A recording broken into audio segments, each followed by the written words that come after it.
ثنا اور سمن بھی ان کے ساتھ تھیں۔ رونا کو جب یہ پتہ چلا تھا وہ عجیب سی خوف کا شکار ہو گئی تھی۔ اسے پہلے ہی ضمیر ملامت کر رہا تھا کہ اس نے شوہر کو ناراض کر دیا ہے اور اب اس کے ایکسیڈنٹ کی خبر نے اسے رلا دیا تھا۔ اسے اب پتہ چلا تھا کہ عریش اس کے لیے کیا بن چکا تھا۔ اسی بات سے وہ بچنا چاہتی تھی اور وہ ہو کر رہی تھی۔ وہ رات تک بے چین رہی تھی۔ سمن اور ثنا واپس آ گئی تھی لیکن تب وہ انیکسی میں تھی۔ اگر حویلی جا کر کسی سے پوچھتی تو اسے بے حیا کا لقب دیا جاتا۔ وہ خاموشی سے عریش کی کال یا میسج کا انتظار کرتی رہی۔ تقریباً 10 بجے عریش کا میسج آیا۔ کیسی ہو؟ اس کے بے قرار دل کو کچھ سکون آیا۔ میں تو ٹھیک ہوں، آپ کیسے ہیں؟ سنا ہے ایکسیڈنٹ کروا لیا ہے؟ اس نے جوابی میسج بھیجا۔ وہ دھیرے سے ہنسا۔ پاس ہی سلطانہ بیگم سوئی ہوئی تھیں، اسی لیے اس نے کال نہ کی۔ ہاں فکر مت کرو، معمولی چوٹیں ہیں۔ کہاں چوٹیں آئیں؟ اس نے فکر مندی سے پوچھا۔ سر پر اور بازو پر۔ ڈاکٹر کیا کہتا ہے؟ کہتا ہے بیوی کے پاس جاؤ، چند گھنٹوں میں ٹھیک ہو جاؤ گے ورنہ 1 ہفتہ لگے گا۔ اس نے آنکھ مارنے والی ایموجی کے ساتھ بھیجا۔ رونا کا پہلے منہ کھلا پھر گال سرخ ہوئے۔ اس سے بات مزید جاری رکھنے نہ ہوئی۔ ہی کہاں گم ہو گئی ہو؟ کچھ دیر گزرنے کے بعد عریش نے میسج بھیجا۔ اس نے کچھ لکھنا چاہا لیکن پھر فون بند کر کے رکھ دیا۔ دلاویز نے ابھی بھی غزنوی کے بارے میں کسی کو نہیں بتایا تھا۔ اس نے ذوحان کے چہرے پر غصہ دیکھ لیا تھا جب اس نے ذوحان کو بتایا تھا کہ غزنوی نے اس سے نکاح کیا تھا۔ اس نے یہ نہیں بتایا تھا کہ نکاح کی درخواست اس نے کی تھی۔ اس نے ذوحان کو یہ کہا تھا کہ غزنوی نے اسے حویلی میں دیکھ کر پسند کر لیا تھا اور اس کی ماں سے بات کر کے اسے خفیہ نکاح کیا۔ لیکن اصل بات یہ تھی کہ اس نے لائبہ کو منت کی تھی کہ اگر وہ اسے غزنوی کی حوالے کرنا ہی چاہتی ہے تو غزنوی سے کہے وہ اسے نکاح کر لے۔ اسے امید تو نہ تھی کہ اس کی بات غزنوی مان لے گا، لیکن وہ مان گیا اور جس خدشہ کی وجہ سے اس نے نکاح کی تھی وہ بھی پورا نہ ہوا۔ وہ اس کے لیے غزنوی کی شکر گزار بھی تھی۔ اسی وجہ سے اس نے زرار کے سامنے غزنوی کے بارے میں کچھ نہیں کہا تھا اور بھائی کے سامنے بھی ایسا ہی بیان دیا تھا جو غزنوی کو غلط ثابت نہیں کرتا تھا۔ لیکن ذوحان کو غزنوی پر پھر بھی غصہ آیا تھا۔ پھر اسود نے اسے اپنے کمرے میں بلایا تھا اور اس سے پوچھا تھا وہ غزنوی کے ساتھ رہنا چاہتی ہے یا نہیں۔ اس نے نفی میں جواب دیا تھا۔ وجہ وہی خوف تھا جو اسے کھل کر جینے نہیں دیتا تھا۔ کب تک غزنوی اس کے قریب ہوتا اسے ایک انجان سا خوف رہتا، حالانکہ ابھی تک اس نے کچھ برا نہ کیا تھا، لیکن وہ اپنے ڈرپوک دل کو نہیں سنبھال سکتی تھی اور نہ ڈر ڈر کر ساری زندگی جینا چاہتی تھی۔ سو اس نے کہہ دیا وہ اب ساری زندگی اپنے ماں باپ کے ساتھ رہنا چاہتی ہے۔ پھر اسود نے اسے خلا کا پیپر سائن کروایا تھا۔ اس کا ہاتھ ایک دفعہ کانپا تھا لیکن ماں باپ اور 2 بھائیوں کی محبت نے اسے تھوڑا مضبوط بنا دیا تھا۔ اس نے سائن کر دیا لیکن اس کے بعد وہ اسی کشمکش میں رہی کہ کیا اس نے ٹھیک کیا یا نہیں۔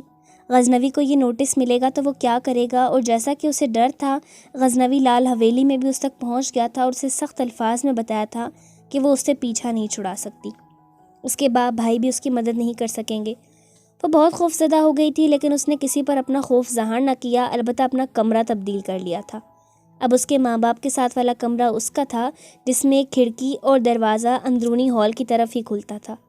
ہال کے دروازے کو بھی رات کے وقت لاک لگ جاتا تھا۔ آج بھی وہ پوری تسلی کر کے اپنے کمرے اور کھڑکی کو لاک کر کے سوئی تھی، لیکن وہ نہیں جانتی تھی غزنوی نے لال حویلی کی ایک ملازمہ کو خرید لیا ہے۔ اس کے تمام گارڈز کو چائے میں نیند کی گولیاں دے دیں، وہ سب بے ہوش ہو گئے۔ حویلی کے مکین تو پہلے ہی سو چکے تھے۔ غزنوی نے کار حویلی کے دائیں طرف روکی اور دیوار پھاند کر اندر آ گیا۔ بلیک جینز شرٹ میں ملبوس وہ رات کا حصہ ہی معلوم ہو رہا تھا۔ حویلی کی اندرونی عمارت کے دروازوں کے لاک بھی وہ عورت اس کے پہنچنے تک کھول چکی تھی اور دلاویز کے کمرے کی نشاندہی بھی کر دی تھی۔ وہ ماسٹر کی سے اس کے کمرے کا دروازہ کھول کر اندر داخل ہو گیا۔ کمرے میں مدھم سی روشنی تھی جس میں دلاویز کا چہرہ چاند کی طرح چمک رہا تھا۔ سیاہ بوٹوں میں مقید اس کے قدم کچھ پل کے لیے رکے، پھر بغیر آواز پیدا کیے اس کی طرف بڑھے۔ وہ بے خبر سو رہی تھی۔ غزنوی نے جیب سے بے ہوشی کی دوا نکال کر اس کے چہرے کے قریب کی اور 1 منٹ بعد ہٹا۔ پھر اس نے کمبل دلاویز سے پرے ہٹایا اور اس کے نازک وجود کو مضبوط بازو میں بھر لیا۔ وہ ربر کی گڑیا کی مانند اس کے بازو میں جھول رہی تھی۔ تم میرے لیے اتنی قیمتی ہو کہ میں تمہیں پانے کے لیے راتوں کو خوار ہو رہا ہوں۔ وہ اس کے پرسکون چہرے کو دیکھتا بڑبڑایا تھا اور باہر کی طرف بڑھ گیا تھا۔ کچھ دیر بعد وہ اسے گاڑی کی پچھلی سیٹ پر لٹا کر کوئٹہ کی جانب روانہ ہو چکا تھا۔ 5 گھنٹوں میں وہ کوئٹہ اپنے فلیٹ پر پہنچا تھا۔ گاڑی پورچ میں روک کر وہ دلاویز کو لیے کمرے میں آ گیا۔ اس نے دلاویز کو بیٹھ کے درمیان لٹایا اور اس کے ماتھے پر بوسہ دیتا پیچھے ہٹ گیا اور وارڈروب سے نائٹ ڈریس نکال کر واش روم میں گھس گیا۔ کچھ دیر بعد وہ کمرے میں واپس آیا تو اس کے بال اور چہرہ پانی سے نم تھا۔ وہ ٹاول سے بال صاف کرتا دلاویز کے قریب آ کر لیٹ گیا اور اسے بازوؤں میں لے لیا۔ دلاویز کی معصوم شکل نے اسے پھر سے خود میں الجھایا تھا۔ وہ اس کے لبوں کو چومتا اسے اپنے سینے میں بھینچ گیا اور آنکھیں بند کیے اس کو محسوس کرنے لگا۔ وہ سونا نہیں چاہتا تھا لیکن اسے نیند آ گئی۔ اس کا ذہن بیدار ہوا تو اسے اپنے بازو میں ایک نرم وجود محسوس ہوا۔ اس کی بھویں سکڑی۔ اس نے نیند سے بوجھل آنکھیں کھولی تو اسے دلاویز اپنے بہت قریب لیٹی نظر آئی۔ اس کی نیند بھگ سے اڑ گئی۔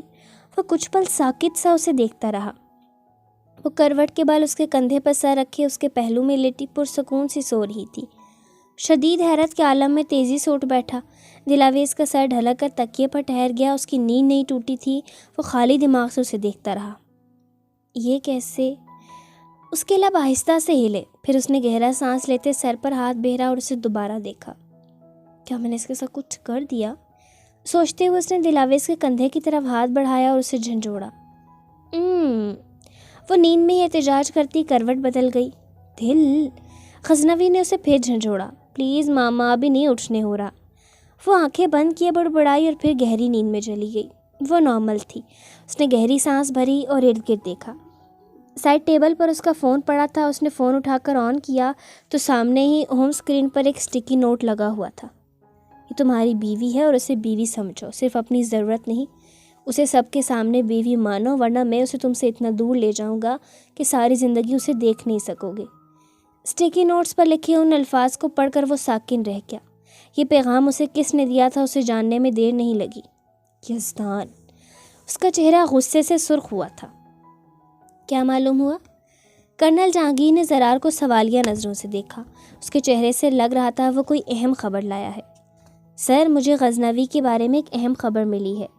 اسے DID dissociative identity disorder کی بیماری ہے۔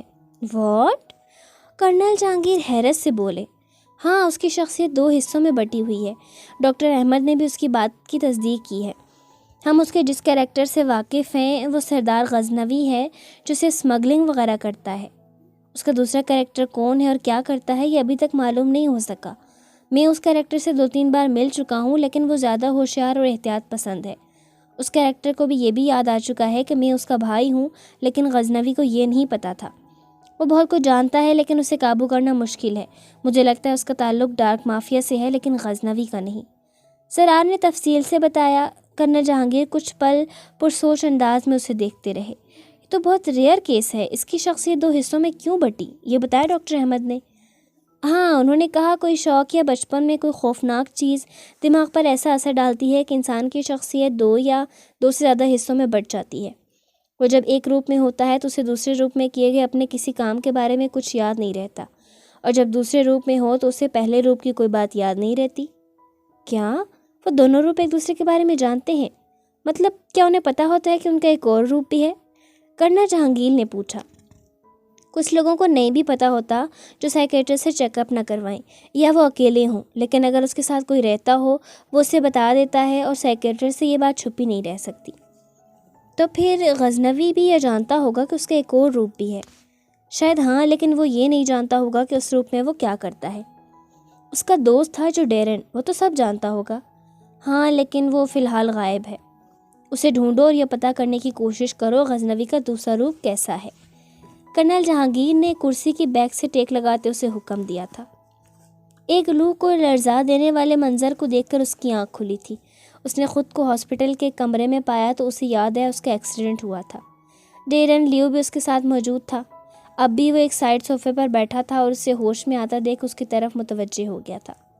یزدان نے ایک لڑکی کو نقصان پہنچانے کی کوشش کی ہے، ڈیرن نے بتایا تو اس نے گہری سانس لی۔ کس کو؟ دلاویز نام ہے اس کا، میں نے اس کی مدر کو فون کر دیا ہے، وہ کچھ دیر تک پہنچ جائے گی۔ مجھے اسے دیکھنا ہے، وہ پریشانی سے کہتا اٹھ کھڑا ہوا۔ رہنے دو وی، تمہیں دیکھ کر وہ پھر سے ڈر جائے گی۔ پتہ نہیں یزدان نے اس کے ساتھ کیا کیا ہے، وہ تو کہہ رہی تھی یزدان نے اسے مارنے کی کوشش کی تھی، اسی لیے تو دیکھنا چاہتا کہ اسے زیادہ نقصان تو نہیں پہنچا دیا۔ وہ یزدان پر غصے ہوتا بولا تھا۔ میرے خیال سے زیادہ نقصان نہیں ہوا۔ وہ کہاں ہے؟ اس نے 2 ٹوک لہجے میں پوچھا تو ڈیرن کو اسے بتانا ہی پڑا۔ غزنوی کمرے میں داخل ہوا تو وہ سامنے ہی بیڈ پر پڑی نظر آئی تھی۔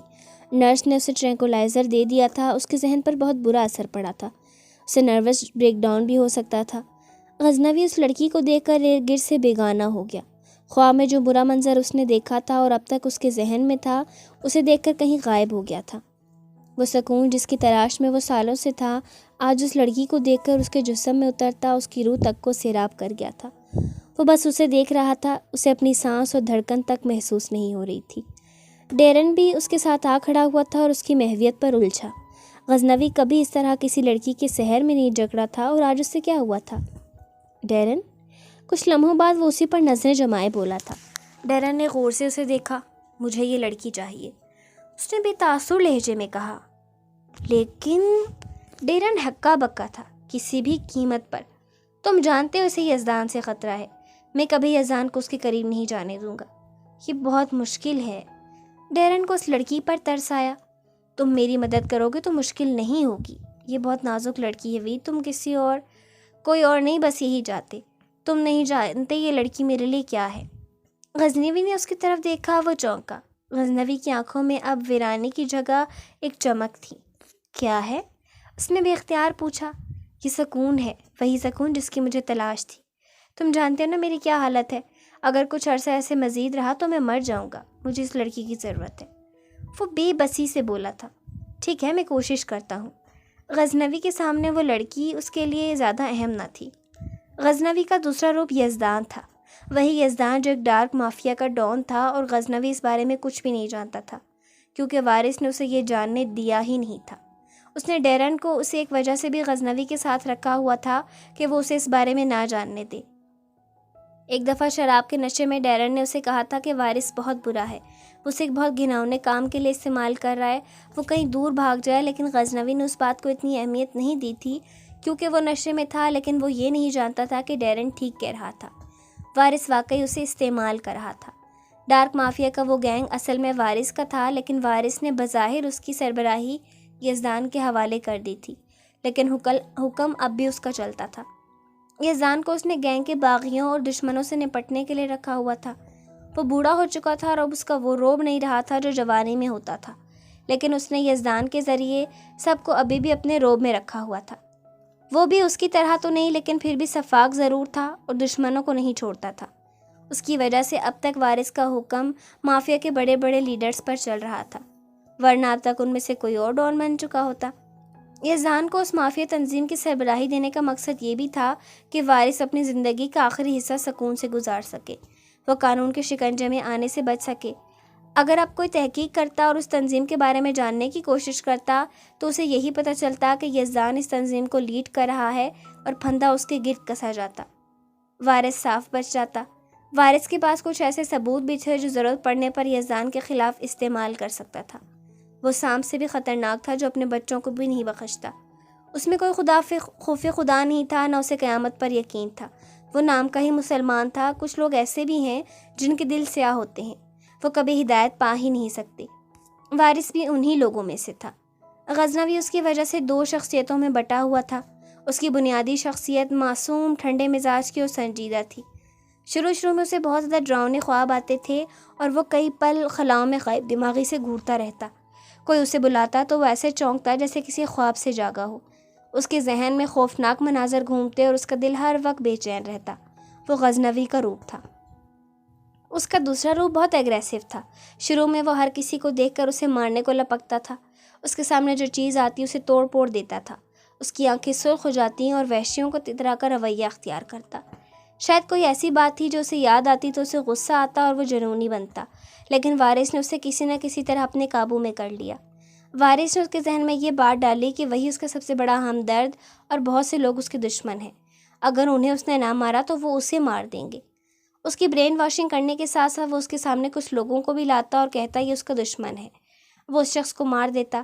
وارث نے بہت کوشش کی کہ اسے تشدد کا عادی بنا سکے، لیکن یزدان ایک ہی وار میں اگلے کا کام تمام کر دیتا تھا۔ وارث اسے کہتا دشمن کو تڑپا تڑپا کر مارو تو تمہیں سکون ملے گا۔ اس نے ایک دو دفعہ وہ سکون حاصل کرنے کی کوشش کی، لیکن اسے سکون نہ ملا، بلکہ اسے کسی بھی شخص کو مار کر سکون نہیں ملا۔ یزدان کا دل بہت بے حس تھا، اسے سکون کی اتنی چاہ بھی نہیں تھی۔ وہ ایک روبوٹ تھا جس کا کام وارث کا حکم ماننا تھا۔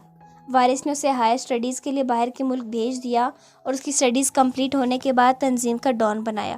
تنظیم کے لوگ کیا کر رہے تھے اسے یہ جاننے نہ دیا تھا۔ کیونکہ وارث اسے چاہ کر بھی بے گناہوں اور معصوم پر ظلم کرنا نہیں سکھا پایا تھا، اور اس تنظیم کا یہی تو کام تھا۔ وہ غریب ممالک سے لاوارث لوگوں کو اغوا کرتے اور ان پر تشدد کی ویڈیوز بنا کر ڈارک ویبس پر بیچی جاتی۔ انصار اور انسانوں کے اعضاء کی اللیگل ڈیلنگ ہوتی۔ اس تنظیم کے لوگ درندے تھے جو خود کو دوسرے انسانوں سے مختلف سمجھتے تھے اور ان سے جانوروں سے بھی بدتر سلوک کرتے۔ اور حیرت کی بات یہ تھی کہ اس تنظیم کا لیڈر ان باتوں سے بے خبر تھا۔ اسے بس یہ پتہ تھا کہ انسانوں اور اسلحے کی اسمگلنگ ہوتی ہے، لیکن تشدد یا اغوا وغیرہ کی اسمگلنگ کا نہیں پتہ تھا۔ اسے انسانوں کی اسمگلنگ پر اعتراض تو تھا، اور اس نے وارث سے کہا بھی تھا وہ یہ کام نہیں کر سکتا۔ وہ غزنوی سے تھوڑا مختلف تھا اور آنکھ بند کر کے وارث کے حکم کی تعمیل نہیں کرتا تھا۔ وقت گزرنے کے ساتھ ساتھ وہ بہت ذہین ہو چکا تھا اور اب بہت کم غصے میں آتا تھا، لیکن اب جب آتا تو ویسے ہی اگریسو ہو جاتا۔ لیکن وارث کے حکم پر ڈیرن نے غزنوی سے یہ جھوٹ بولا ہوا تھا کہ وہ یزدان کے روپ میں جنگلی وحشیوں کی طرح بیہیو کرتا ہے، حالانکہ یزدان غزنوی سے زیادہ ذہین اور ڈیرنگ تھا۔ ایک دو دفعہ وہ وارث کے سامنے اکڑ بھی گیا تھا، لیکن وارث نے اسے بتا دیا تھا کہ جو ایک دفعہ اس دلدل میں اتر جائے نکل نہیں سکتا۔ یہ ایسی دلدل تھی جو موت کے بعد بھی انسان کا پیچھا نہیں چھوڑتی۔ یہ ایک ایسا جنگل تھا جہاں اگر کوئی دوسرے کو نہیں مارے گا تو خود مارا جائے گا۔ اگر وہ اس تنظیم کی سربراہی چھوڑ کر یہ جگہ کسی اور کو دے گا تو اس کی جگہ آنے والا شخص اس سے زیادہ طاقتور ہو جائے گا اور اسے کتے کی موت مارے گا، اور یزدان کو یہ گوارا نہیں۔ اس کی حالت ایک ایسے شیر کی سی تھی جو بہت سے بھیڑیوں میں پھنس چکا ہو۔ جب تک وہ دھاڑتا رہے گا، اپنا روپ بھیڑیوں پر ڈالتا رہے گا، بچا رہے گا، ورنہ بھیڑیے اسے نوچ ڈالیں گے۔ وہ بھی اس تنظیم کی سربراہی میں ایسے ہی پھنس چکا تھا۔ اسے وہ سربراہی نبھانی تھی اور خود کو سب سے طاقتور بنا کر رکھنا تھا تاکہ کوئی اسے طاقتور ہو کر اسے ذلیل موت نہ مار سکے۔ وہ جانتا تھا اگر وہ مر بھی جائے تو اس کی لاش کو بھی دشمن نہیں چھوڑیں گے۔ وہ تنظیم کی سربراہی کے کچھ ہی سالوں میں بہت سے دشمن بنا چکا تھا اور خفیہ طاقتیں اس کے ساتھ بھی تھیں۔ امریکہ اور اسرائیل کے نام نہاد ادارے جو انسانیت کا پرچار کرتے ہیں، اصل میں وہ ان جیسے ڈارک مافیا جیسی تنظیموں کی پشت پناہی کرتے ہیں۔ ان کے ذریعے وہ غریب ممالک پر اپنی حکومت رکھنے میں کامیاب ہوتے ہیں۔ وارث کے ساتھ بھی طاقتور امریکیوں اور اسرائیلیوں کے تعلقات تھے، لیکن وارث ان کی جی حضوری نہیں کرتا بلکہ برابر کے لیور پر ان کے ساتھ کام کرتا تھا، اور یزدان کی جوانی اس کی طاقت تھی۔ وہ اس کے ذریعے غداروں اور دشمنوں کا صفایا کروا دیتا تھا۔ یزدان کی ذہانت ایسی تھی کہ وہ اپنے خلاف کوئی ثبوت نہیں چھوڑتا تھا۔ صرف ایک وارث تھا جس کے پاس اس کے خلاف ثبوت تھے، اور وہ یہ بات نہیں جانتا تھا۔ وہ یہ جانتا تھا کہ وارث نے اسے خطرناک دلدل میں اپنے فائدے کی خاطر دھکیل دیا ہے اور اسے استعمال کر رہا ہے، لیکن اسے وارث سے یہ امید نہ تھی کہ برا وقت آنے پر وہ سارے الزام اس پر بھی ڈال سکتا ہے۔ اگر دوسرے رخ سے دیکھا جائے تو یزدان جیسا بے بس انسان کوئی اور نہ تھا۔ وہ جس کی ماں اسے حافظ قرآن بنانا چاہتی تھی، اسلام کے الف بے سے بھی ناواقف تھا۔ اسے وارث نے یہ تک بھلا دیا تھا کہ وہ مسلمان ہے۔ وہ ایسے ہی زندگی گزار رہا تھا جیسے خدا کو نہ ماننے والے زندگی گزارتے ہیں۔ اس کے ذہن میں برائی کا انجام نہیں تھا، اسے بس یہی بات بتائی گئی تھی کہ زندگی ایک ہی دفعہ ملی ہے، اگر زیادہ عرصہ رہنا چاہتے ہو تو دوسروں کو مار دو۔ شروع میں جب وہ اگریسو ہوتا تو اس نے کچھ بے گناہوں کا قتل کیا تھا، تب وہ اپنے ہوش میں نہ ہوتا، لیکن جیسے جیسے وہ نارمل ہوتا گیا، غداروں اور دشمنوں کے سوا کسی کو نہیں مارتا تھا۔ ڈیرن نے اسے کچھ دن پہلے یہ بتایا تھا کہ اب وہ صرف غصے میں جنونی ہوتا ہے، ورنہ نارمل ریئیکٹ کرتا ہے۔ یزدان کے روپ میں وہ ان معاملات کو بھی سنبھالتا تھا جو غزنوی سنبھالتا تھا، مطلب وہ یزدان کے روپ میں غزنوی کا کردار بھی ادا کر سکتا تھا، اور ڈیرن اسے سب خبر دے دیتا تھا کہ غزنوی کیا کر رہا ہے اور کیا نہیں۔ اسلحہ اور ڈرگز اسمگلنگ کی لین دین جو غزنوی کرتا تھا اسے بھی وہ دیکھ لیتا اور ڈارک مافیا کو بھی سنبھالتا تھا۔ لیکن دلاویز کا معاملہ ایسا تھا جس میں ڈیرن نے اسے لا علم رکھا تھا۔ اسے دلاویز سے ہمدردی ہوئی تھی۔ وہ ایک خوبصورت اور کمزور سی لڑکی تھی اور ڈیرن اسے یزدان سے بچانا چاہتا تھا، لیکن پھر اسے پتہ چلا کہ یزدان اس لڑکی سے محبت کرتا ہے۔ یہ اس کے لیے حیرت کی بات تھی اور اسے اس بات پر مشکل سے ہی یقین آیا تھا۔ جب غزنوی نے اسے بتایا تھا کہ یزدان اسے حویلی سے لے گیا ہے تو اس نے غزنوی کو تسلی دی تھی کہ وہ دلاویز کو کچھ نہیں کہے گا۔ غزنوی یزدان کے بارے میں ایسے ہی بات کرتا تھا جیسے وہ کسی اور کے بارے میں بات کر رہا، اور یزدان بھی اس کے بارے میں ایسے ہی بات کرتا تھا۔ دونوں کو ایک دوسرے سے چڑ تھی۔ غزنوی سمجھتا تھا یزدان اس پر مسلط ہے، جبکہ یزدان سمجھتا تھا غزنوی نے اس کے جسم پر قبضہ کر رکھا ہے اور اس کا بہت سا وقت لے لیتا ہے۔ یزدان غزنوی کو ڈرپوک اور بے وقوف کہتا تھا، اور دونوں ہی نہیں مانتے تھے کہ وہ ایک ہی شخص ہیں۔ دونوں جانتے تھے انہیں کیا بیماری ہے، اور دونوں یہی سمجھتے تھے کہ بنیادی شخصیت وہی ہے، دوسرا بعد میں وجود میں آیا ہے۔ یزدان کو اس بات پر زیادہ یقین تھا کیونکہ اسے ماضی کے کچھ مناظر یاد تھے، جبکہ غزنوی کے دماغ میں کچھ بھیانک مناظر ہی تھے جس سے اسے اپنے ماضی کے بارے میں کچھ پتہ نہ چلتا تھا۔ یزدان کو جب زرار نے بھائی کہہ کر پکارا تھا تو اسے مزید کچھ مناظر یاد آ گئے تھے کہ اسے پتہ چل گیا تھا زرار اس کا بھائی ہے، اور جانا بھی اسے یاد تھی۔ وہ اس کے لیے بہت قیمتی تھی، اسی لیے تو وہ اس کے لیے پاگل تھا، اور غزنوی کو اس کی پرواہ ہی نہیں تھی۔ وہ بس اسے اپنے سکون کے لیے استعمال کرتا تھا، جبکہ یزدان کی وہ جان تھی۔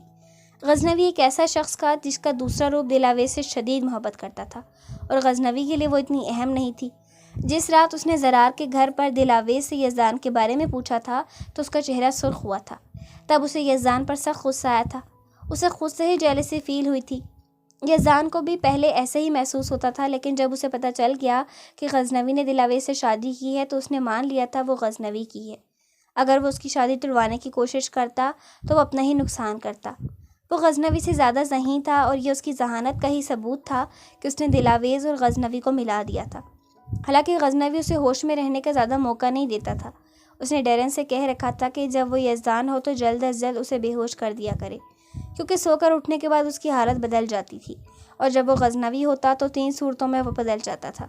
ایک جب وہ سو کر اٹھتا، دوسرا غصے میں، اور تیسرا جب دلاویز کے قریب جانے سے۔ غصے میں بھی اس کے خون کی گردش تیز ہوتی اور دماغ کچھ پل کے لیے معاف ہو کر جب جاگتا تو وہ یزدان ہوتا، اور جب دلاویز کے قریب ہوتا تب بھی اس کے خون کی گردش تیز ہو کر وہی کام دکھاتی۔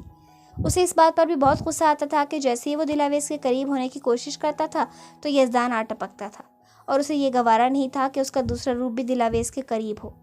وارث نے کبھی اس کا علاج کروانے کا نہیں سوچا تھا، کیونکہ اسی میں بھلائی تھی، لیکن جب سے اس نے دلاویز کو دیکھا تھا، ایک سائیکیٹرسٹ سے مل کر اس نے میڈیسن لینی شروع کر دی تھی جو یزدان کے روپ کو اس پر حاوی ہونے سے روکنے میں کچھ حد تک مدد کرتی تھی۔ دلاویز کو یزدان سے خطرہ بھی تھا۔ اس نے بتایا تھا کہ یزدان اسے مارنا چاہتا تھا، تبھی وہ مجبور تھا، وہ اس کی ملکیت میں ہوتے ہوئے بھی اس سے دور تھی۔ وہ چاہے اس کی زیادہ پرواہ نہیں کرتا تھا، لیکن یزدان سے اسے مروا نہیں سکتا تھا۔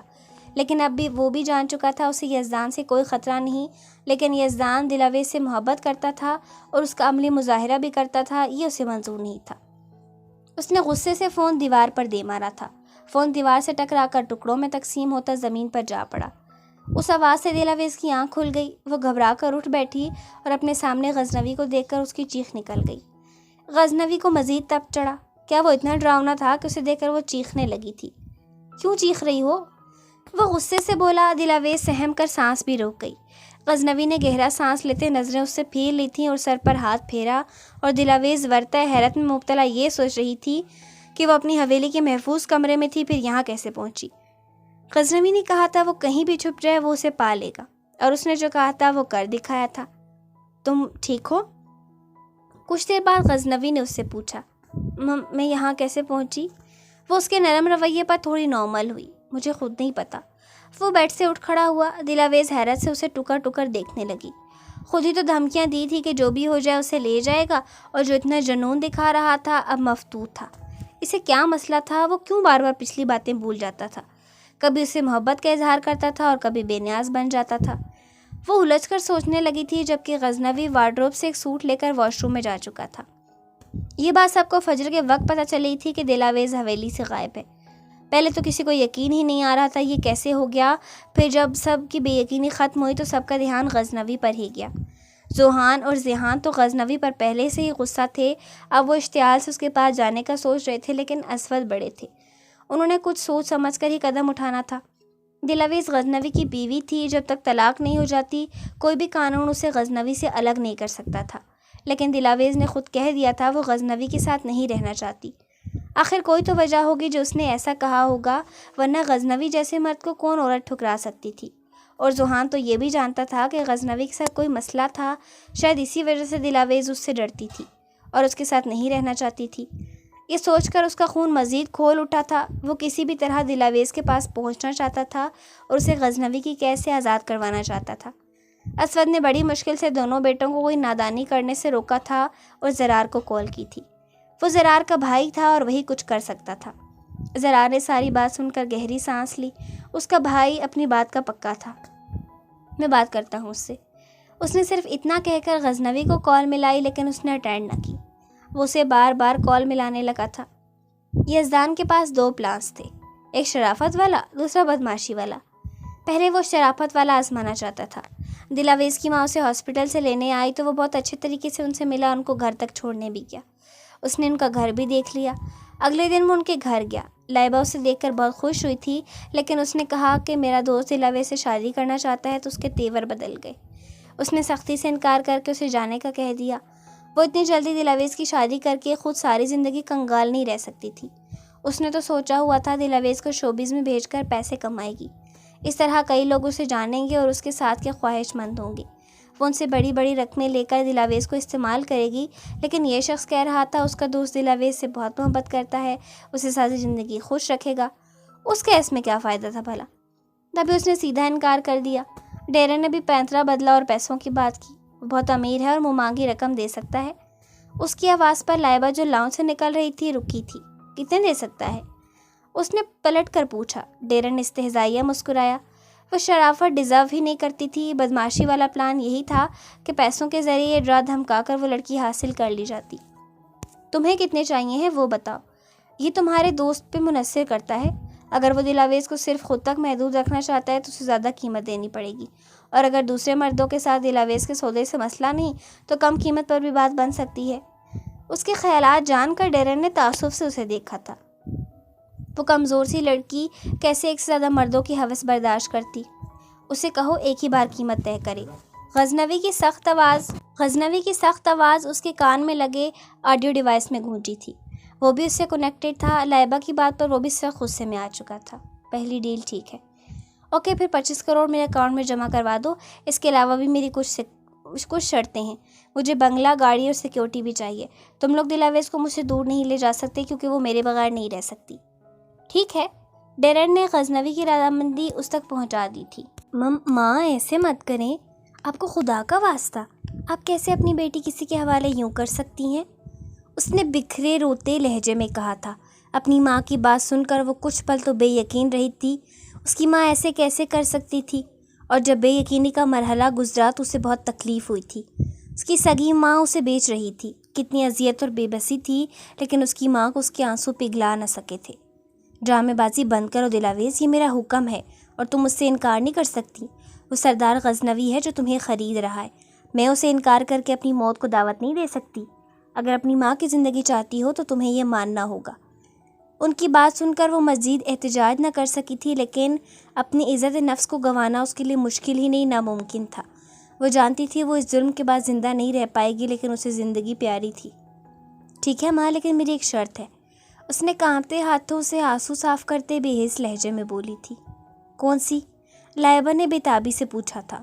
آپ مجھے جسے بیچ رہی ہیں اسے کہیں مجھ سے نکاح کر لے، پھر جب چھوڑنا چاہے تو بے شک طلاق دے دے۔ اس نے آنسوؤں پر ضبط کرتے کہا تھا۔ اس کی بات سے لائبہ کے ذہن میں مزید دولت بٹورنے کا ایک اور طریقہ آیا تھا۔ اگر نکاح ہوتا تو وہ حق مہر کے ذریعے بھی بہت کچھ بٹور سکتی تھی۔ ٹھیک ہے، تم فکر مت کرو، ایسا ہی ہوگا، وہ کہہ کر کمرے سے نکل گئی تھی اور وہ نیچے بیٹھ کر رونے لگی تھی۔ ڈیرن اور غزنوی اس بار دونوں لائبہ کے پاس آئے تھے۔ اس کے نکاح والی بات سن کر ڈیرن نے غزنوی کی طرف دیکھا۔ اس نے سر اس بات میں ہلا دیا۔ وہ بس دلاویز کو ہمیشہ کے لیے اپنے پاس محفوظ کرنا چاہتا تھا۔ اگر شادی ہو جاتی تو کوئی قانون اسے دلاویز کو نہ چھین سکتا، یہی سوچ کر اس نے ہاں کہا تھا۔ پھر لائبہ نے 5 کروڑ حق مہر کی بات کی تو وہ سمجھ گیا، اس لیے وہ نکاح کروانا چاہتی تھی۔ اسے پرواہ نہیں تھی، جہاں 25 کروڑ دیے تھے وہاں 5 کروڑ مزید صحیح۔ وہ یہ شرط بھی مان گیا۔ دلاویز اور اس کا نکاح الگ الگ جگہ پر ہی ہوا تھا۔ دلاویز نے اسے نہیں دیکھا تھا، تبھی نکاح نامے پر دستخط کر دیے تھے، ورنہ اس شخص کو دیکھ کر اپنی ماں کی بات کبھی نہ مانتی۔ نکاح کے بعد وہ اس کمرے میں آیا تھا جہاں دلاویز تھی۔ دونوں کا سامنا ہوا تو کچھ پل کے لیے وقت ٹھہر گیا۔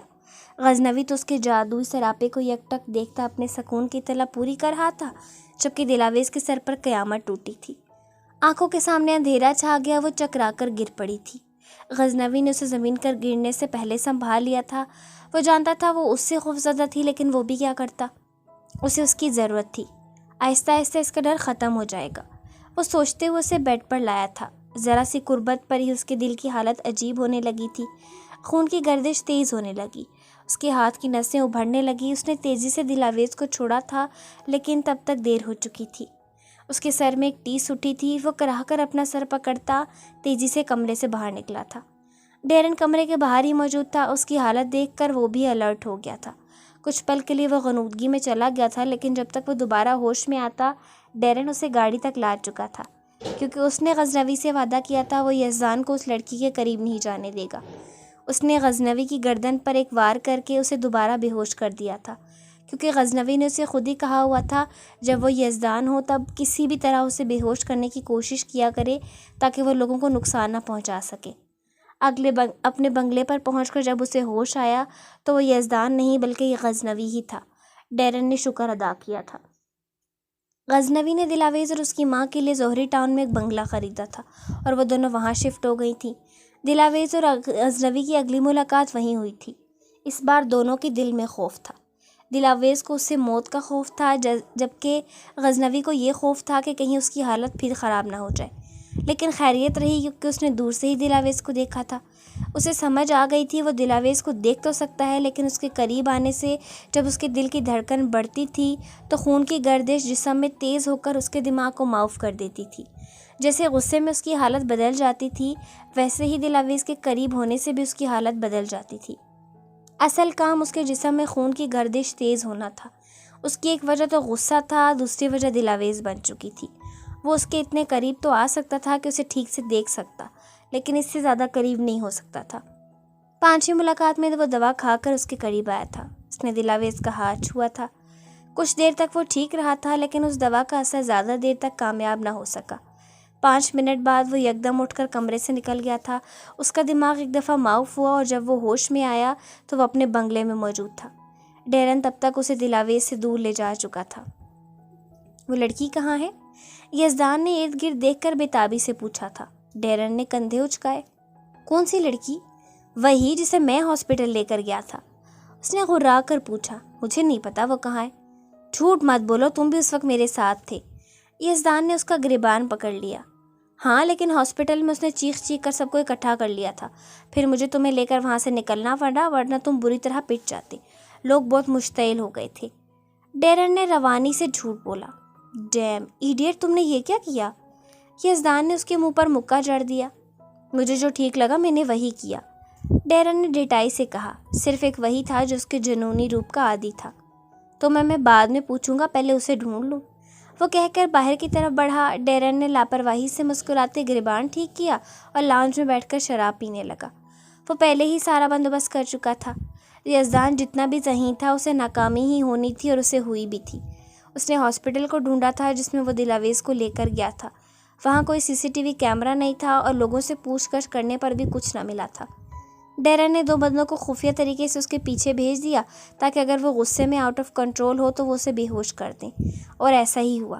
وہ سخت غصے میں آ گیا اور ہسپتال میں توڑ پھوڑ شروع کر دی، لیکن ڈیرن کے بھیجے گئے لوگوں نے اسے سنبھال لیا تھا۔ اگلی دفعہ بھی غزنوی دوا کھا کر آیا تھا، لیکن زیادہ دیر پھر بھی اسے نہیں چھو پایا تھا۔ وہ سراپا حسن تھی، اس کی ملکیت میں تھی، قانونی طور پر بھی اور شرعی طور پر بھی، لیکن وہ پھر بھی زیادہ دیر اس کے قریب نہیں رہ پاتا تھا۔ اس کا دل مزید کی طلب کرتا تھا، جبکہ دماغ دور رہ کر بس اسے دیکھنے کی نصیحت کرتا، اور یہی اس کے لیے ٹھیک بھی تھا۔ اسے سکون چاہیے تھا جو دلاویز کو دیکھ کر اور اسے اپنے پاس محسوس کر کے بھی مل جاتا تھا، لیکن دل کے ساتھ نہ جانے کیا مسئلہ تھا، اور کبھی کبھی وہ اس دل کے سامنے بے بس ہو جاتا تھا۔ اس دن اسے جلدی جانا پڑتا جس دن وہ اسے چھو لیتا، اور اس دن اس نے دلاویز کو گال کو چھوا تھا اور تھوڑی دیر کر دی تھی، پھر اسے جانے کا موقع نہیں ملا تھا۔ اس نے دلاویز کو جانے کا کہا تھا، لیکن وہ گر پڑی تھی۔ اس کا ذہن تاریکی میں ڈوب رہا تھا اور دل اس لڑکی کے لیے پریشان تھا۔ وہ کسی طور بھی یزدان کو اس کے قریب نہیں آنے دے سکتا تھا، لیکن وہ کچھ کر بھی تو نہیں سکتا تھا۔ ڈیرن ہی اس کی مدد کر سکتا تھا اور اس نے معاملہ سنبھال لیا تھا۔ اس کے دوبارہ ہوش میں آنے تک دلاویز گرتی پڑتی کمرے سے نکل چکی تھی، اور اسے حواس باختہ بھاگتے دیکھ کر ڈیرن تیزی سے اس کے قریب آیا تھا۔ یہ کون سی جگہ ہے؟ ہم یہاں کیا کر رہے ہیں؟ یزدان نے ارد گرد دیکھ کر پوچھا تھا۔ میکلن کے آدمیوں نے ہم پر حملہ کر دیا تھا، ان سے پناہ لینے کے لیے ہم یہاں آئے تھے۔ اب چلو یہاں سے، ان سے بدلہ بھی لینا ہے، ڈیرن نے کہا تو وہ اٹھ کھڑا ہوا۔ مجھے وہ لڑکی چاہیے لیو، اس نے ڈیرن کے ساتھ چلتے ہوئے کہا تھا۔ جب وہ یزدان ہوتا تو ڈیرن بھی اس کے لیے لیو ہی ہوتا تھا۔ تم اس لڑکی کی وجہ سے اصل مقصد سے ہٹ رہے ہو۔ ڈیرن اسے کسی بھی طرح باز رکھنا چاہتا تھا۔ کیا مقصد ہے ہمارا؟ بس دشمنیاں نبھانا اور قتل کرنا؟ میں تنگ آ چکا ہوں ایسی زندگی سے۔ وہ غصے سے چیخا تھا۔ ہمارے پاس اس کے علاوہ اور کوئی آپشن نہیں، ہم گردن تک اس دلدل میں دھنس چکے ہیں۔ اگر دشمنوں کا قتل نہیں کیا تو خود قتل ہونا پڑے گا۔ ڈیرن نے اسے سمجھایا تھا۔ وہ گہری سانس بھر کر رہ گیا۔ میں اسے ڈھونڈ کر چھوڑوں گا، دیکھ لینا تم، وہ پرعزم لہجے میں بولا تھا۔ اس لڑکی نے آخر بگاڑا کیا ہے تمہارا جو اس کے پیچھے پڑ گئے ہو؟ ڈیرن نے گاڑی میں بیٹھتے ہوئے اکتا کے پوچھا۔ یزدان اس کی بات سن کر خاموش رہا تھا۔ اس نے جواب دینا چاہا تھا لیکن ایک سوچ نے اسے روک دیا تھا۔ رات کے کھانے میں ڈیرن نے اسے سلیپنگ پلز دے دی تھیں اور لاؤنج میں ہی ایک صوفے پر سو گیا تھا۔ اگر اسے موقع ملتا تو کبھی کبھی وہ اس کی گردن پر وار کر کے بھی بے ہوش کر دیتا تھا، لیکن یزدان بہت چوکنا تھا۔ اسے ڈانٹ دینا آسان نہیں تھا، اور جب کبھی اسے شک پڑتا کہ ڈیرن نے اسے بے ہوش کرنے کی کوشش کی ہے تو وہ اس کی دھلائی بھی کر دیتا تھا۔ اگلی 2 ملاقاتیں سکون سے گزری تھیں۔ اس نے فیصلہ کر دیا تھا وہ اس کے قریب نہیں جائے گا اور بس دور سے ہی دیکھے گا۔ یزدان کا روپ اس دوران اس پر حاوی نہیں ہوا تھا، لیکن ڈیرن نے اسے بتایا تھا کہ وارث نے دلاویز کو اغوا کروا لیا ہے اور وہ اسے بنگلے میں نہیں ملی تو راستے میں غصے کی وجہ سے اس کی حالت بگڑ گئی اور یزدان اس پر حاوی ہو گیا۔ اب یزدان کو تو نہیں پتہ تھا غزنوی اور دلاویز کے بیچ کیا چل رہا ہے۔ وہ بے خبر گھر واپس آ گیا تھا۔ ڈیرن شراب پی کر سو چکا تھا، وہ بھی اپنے کمرے میں جا کر سو گیا۔ اگلے روز اٹھا تو یزدان کی جگہ وہ غزنوی تھا۔ دلاویز کی یاد آتے ہی اسے سخت بے چینی نے آ گھیرا۔ وہ تیزی سے کمرے سے نکلا تھا، ڈیرن لاؤنج میں ہی مل گیا تھا۔ دلاویز کہاں ہے؟ اس نے ڈیرن سے پوچھا۔ وہ بوکھلا گیا۔ تبھی اسے یاد آیا وہ نشے میں اسے بہت کچھ بتا چکا ہے۔ میں نہیں جانتا، اس نے ابھی اتنا ہی کہا تھا۔ غزنوی نے اس کے منہ پر مکوں کی برسات شروع کر دی، لیکن ڈیرن کو خود کچھ نہیں پتا تھا، وہ کیا بتاتا۔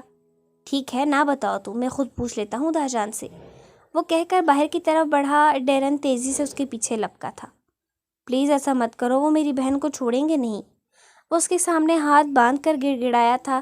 غزنوی نے بے بسی سے آنکھیں بند کی، پھر آگے بڑھ گیا۔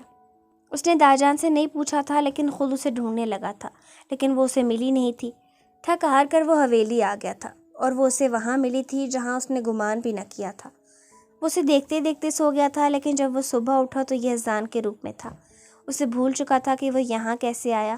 دلاویز اس کے جاگنے سے پہلے کمرے سے نکل گئی تھی اور یزدان سے بچ گئی تھی۔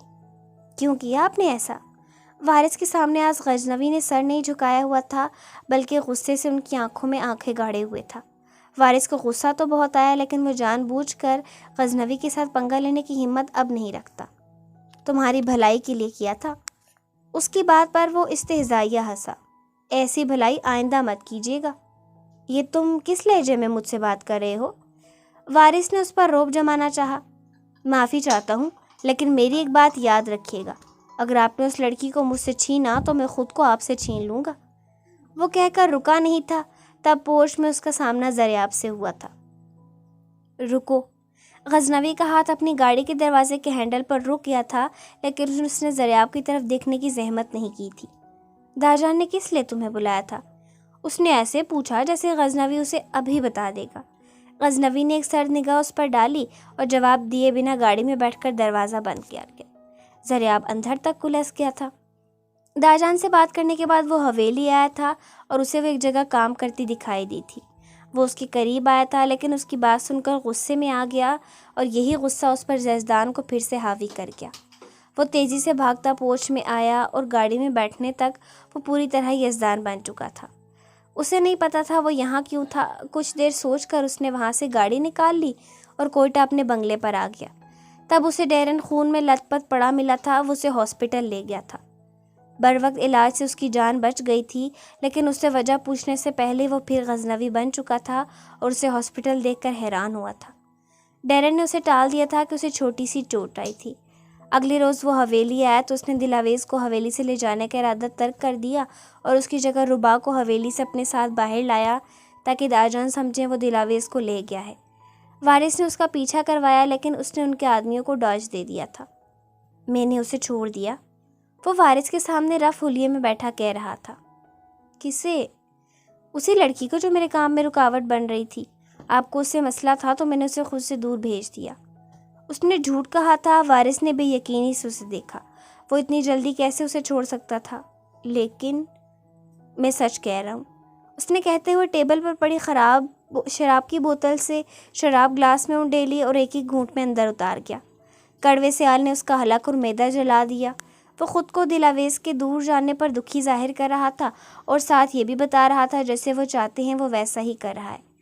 اگلے کچھ دنوں میں وارث کو یہ خبر بھی مل گئی کہ غزنوی نے دلاویز کا پیچھا چھوڑ کر اور عورتوں سے تعلق قائم کر لیا ہے۔ یہ بھی اسی کا پلان تھا۔ ڈیرن کو اسے اس راہ پر چلانے کا حکم تھا۔ اگر وہ ایسا نہ کرتا تو اسے بیکار سمجھ کر مار دیا جاتا۔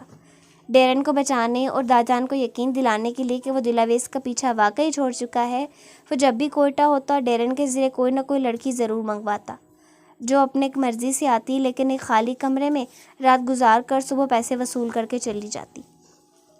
کچھ دن بعد وہ پھر حویلی گیا اور دلاویز کو اپنے لیے کافی لانے کا کہا، لیکن اس کی جگہ رویہ کمرے میں آئی۔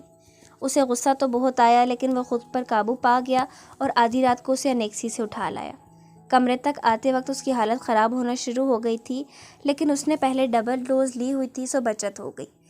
کچھ دیر بعد اسے بھیج کر وہ صبح حویلی سے نکل گیا۔ اس دن اس پر اسمتھ کے آدمیوں نے حملہ کر دیا تھا۔ اس نے سیکیورٹی کچھ دن کے لیے کم کر دی تھی، تبھی انہیں موقع مل گیا، لیکن زرار نے اسے بچا لیا تھا۔ وہ اسے اپنے فلیٹ پر لے گیا تھا۔ جب وہ ہوش میں آیا تو یزدان تھا۔ وہ غزنوی کے روپ میں زرار سے ملا تو اسے پہچان نہیں سکا، تب بھی اس سے پوچھا وہ کون ہے۔ آپ مجھے بھول گئے، کچھ دن پہلے ہی تو ہم ملے تھے، ہمارے فون ایکسچینج ہو گئے تھے۔ اس کی بات سن کر یزدان چونک گیا۔ او اچھا، وہ عقل مندی سے کام لیتا سر ہلا گیا۔ البتہ وہ اس شخص کی طرف سے کھٹک گیا تھا جو اسے ہاسپٹل لے جانے کے بجائے اپنے فلیٹ پر لایا تھا۔